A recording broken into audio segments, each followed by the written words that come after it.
Hola, com esteu? Soc la Mònica Viró i us vinc a parlar del cicle Textos llatins a la carta, que és un cicle que ja fa temps que oferim a l'escola i s'organitza en cursos bimestrals. L'objectiu no és altre que anar llegint textos llatins originals, és a dir, sense adaptar, i intentar entendre'ls. Com ho fem? Doncs amb un mètode molt clar.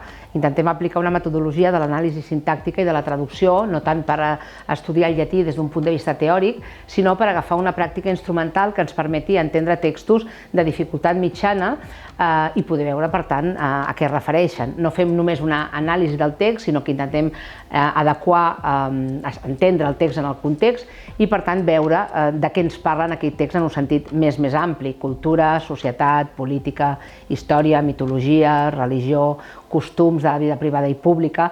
En definitiva, és anar avançant en l'estudi de la llengua llatina. Ho fem d'una manera molt col·laborativa, tothom participa, tothom llegeix en llatí, mira de confegir les seves traduccions, en fem unes de molt literals i després d'altres de més adaptades als nostres usos lingüístics, i l'objectiu és aquest, arribar a un punt en què puguem llegir un text llatí sense cap dificultat, com si es tractés d'un text d'una llengua moderna. Endavant, doncs, us animo a apuntar-vos-hi.